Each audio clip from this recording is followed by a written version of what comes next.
Darius here back again for another video, and this time I'm here with my review for WrestleMania 40. WrestleMania 40 is in the books, WrestleMania XL, and just got done actually recording my reaction to the main event, Roman versus Cody.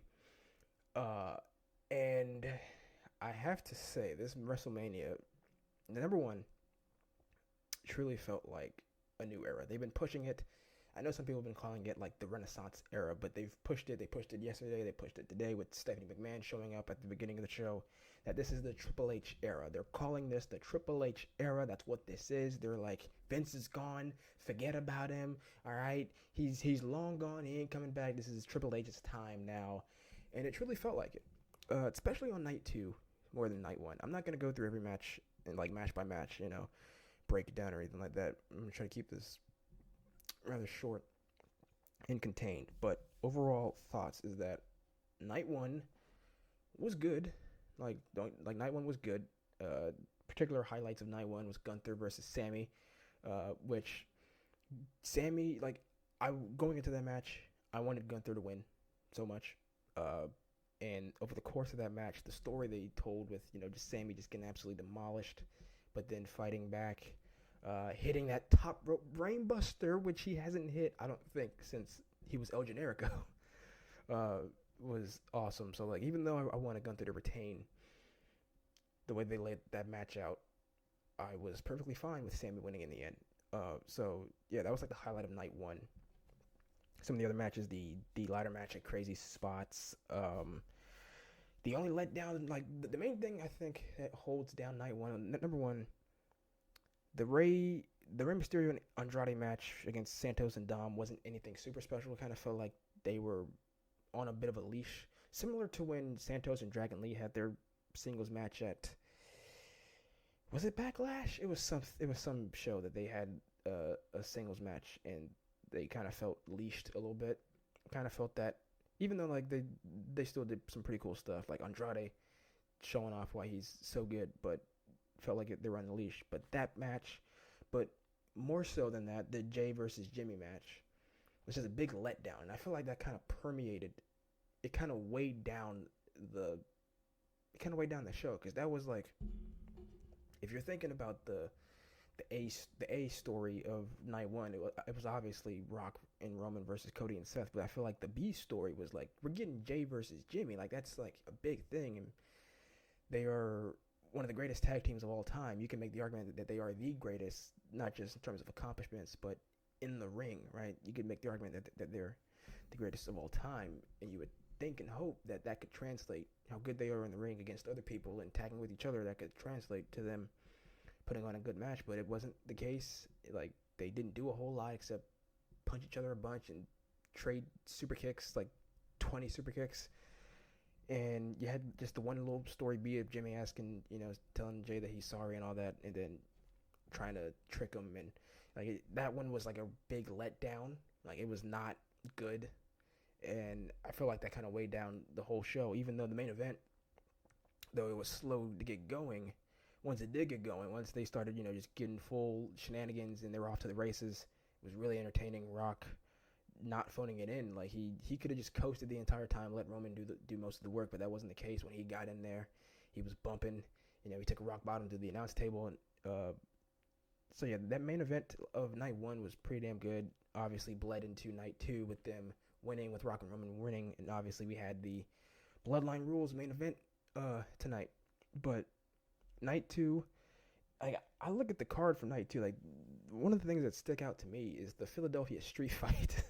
The Bobby Lashley and the Street Profits, aka the Pride, which I don't think they've called them that officially, versus Final Testament, which on paper, in this feud between them, they haven't really had all that much chemistry. I didn't expect much going into that, but once you had Bubba Ray Dudley as the special guest ref, number one, then you had Snoop Dogg on commentary, absolutely chewing up the scenery, man. He had me dying with his commentary, man. It was crazy. He made that so much more fun to watch, so much more entertaining. But between that, Seth versus Drew kicked everything off. That match full of crazy near falls, and then Drew beating Seth, which right call. Drew was crying, finally getting his moment, winning the world title in front of fans. And even Seth looked emotional. He was just like, "Man, you deserve it, man. You like he said it on screen. You effing deserve it." But then Drew, obviously his hubris of wanting to stick it to CM Punk so badly, he goes over there, draws the ire of Punk. Punk takes off the arm brace for his triceps, starts beating Drew up, and then here comes Damian Priest to cash in on Drew, and he wins the world championship. Which some people are, I've seen some stupid people go like, "Oh, Drew's leaving. Drew's going to AEW. Oh, there it is." I've seen other people go similarly stupid. "Oh man, they ruined it. They robbed Drew of his moment." Bro, if you think Drew is going anywhere after this, I don't know what to tell you. Especially considering Clash at the Castle in June is in Glasgow, Scotland. So come on now. And number two, you think they're just not going to have a CM Punk versus Drew McIntyre match? You think that's just not going to happen? You think Drew's not going to get the World Heavyweight Championship back after being screwed out of it by CM Punk? Come on now. Like, this was a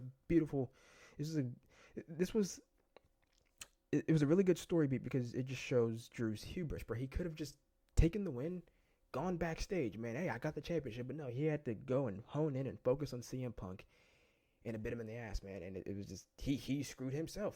He lost the title, and it was all his fault. So I thought that was great. Trying to think what else we had on the card. Io versus Bayley, really, really good. Dude, the Io spiking herself. Well, first, she handstanded out of a rose plant. She spiked herself in the final rose plant that Bayley won. Bayley got a new theme, by the way. AJ Styles versus LA Knight. LA Knight, whose matches aren't the best, he's not work rate guy. Kind of turned it up facing AJ, which I feel like, hey, you're facing one of the greatest in-ring performers of all time. You got to step the game up, and he definitely did. AJ's new music, I want to hear it. I hope they release it pretty soon. It sounded interesting, though. What else we had? Triple threat U.S. title match. Everything, was Speed. I show Speed being in the prime bottle. Just, number one, he was just cursing up a storm, dropping F-bombs that they had to bleep out left and right. But the triple threat match had a bunch of near falls, people kicking out a bunch of finishers. And I figured Logan was going to win, but when they had Kevin Owens, kind of had that moment with Sammy before the match, mirroring what Kevin did with Sammy before the Gunther match, I was like, oh, Kevin Owens is going to win. But no, Logan Paul won, and he's going to go into SummerSlam with that title, which is in Cleveland. So, hey, makes sense. But, yeah, I'm trying to think. Overall, just night two, just hit match after match after match. The main event, you're going to see my reaction to it, but I went in, I feel like almost everyone went in hoping for an overbooked mess, and it absolutely was. It took about 20 minutes for it to get to there. They just let Roman and Cody have a 20-minute match. But then you have Jimmy coming in, Jay takes out Jimmy. And once that happened, I was just like, oh, I see what's going to happen here. Solo's going to come out. John Cena's going to take out Solo because Solo spiked the hell out of him at the last Saudi show. And then I was like, okay. And then Rock's going to come out. Austin's going to come out and take care of The Rock. But no, it wasn't Austin. It was The Undertaker. I was, as you're going to see in the reaction, I was floored. I was like, what? I was expecting the glass shatter, not the gong. I guess maybe Austin was just like, nah, I don't want to do it, son. And so they were like, we need somebody else to take out The Rock. Taker, what about you? Sure, I'll do it. I'll make him rest in peace. I'm trying to do a Mark Calloway voice instead of Undertaker voice. But yeah, that was surprising. And of course, in the end, Cody finally finishing the story, and I loved on the replay, you could see Roman smiling as the 3 was counted. He was happy for Cody getting that moment, and probably happy to just be like, hey, I can finally just go and be with my family for about a good 6 months, however long he plans to be gone. It's going to be interesting to see what happens with the Bloodline story moving forward. Jacob Fatu apparently has signed with WWE.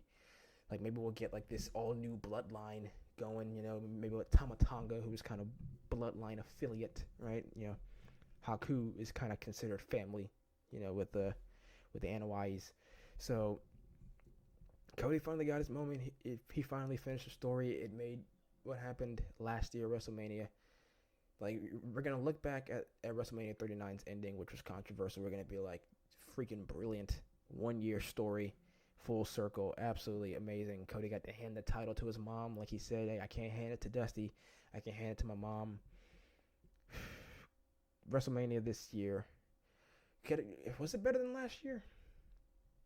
39 was really good. Like, you had Rhea versus Charlotte, which was killer, and like, I'd say night 2 of WrestleMania, like just night 2, this night was probably better than both nights of WrestleMania last year. So like, does that equal out to WrestleMania 40 in general being better? I don't know. You can make the argument, but I thought it was a pretty awesome show, man. And I cannot wait for the Raw after WrestleMania tomorrow, which will be the very first Triple H led Raw after WrestleMania. Because you remember last year, Vince was still hanging around, and Raw after WrestleMania last year sucked because Vince just rewrote everything and it was trash. We're not gonna get that this year. This is full on Triple H Raw after WrestleMania. Wonder what's gonna be in store. Is MJF gonna appear? Ooh, I've seen people throw that out. MJF's he's still AEW. Come on now, but we'll see. Anyway, let me know your thoughts on WrestleMania 40 both nights, man. Rank it among your WrestleManias. Feel free to do that in the comments down below. Make sure you are subscribed, man. If you are not already, hit that like button. And I will see you guys in the next video. Peace.